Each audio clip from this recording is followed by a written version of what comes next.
How to change username on Athene Network? Are you guys facing issue to change your username on Athene Network application?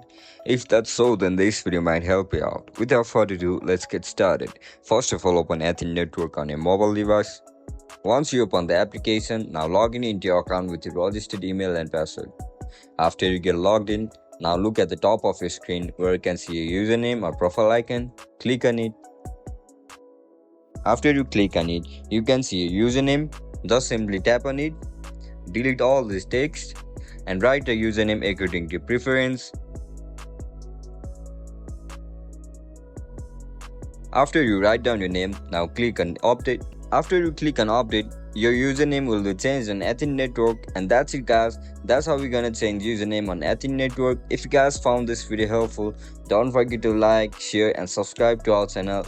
If you guys have any issues regarding Athene Network, then make sure to comment down below so that I can help you out. See you in the next one. Bye bye.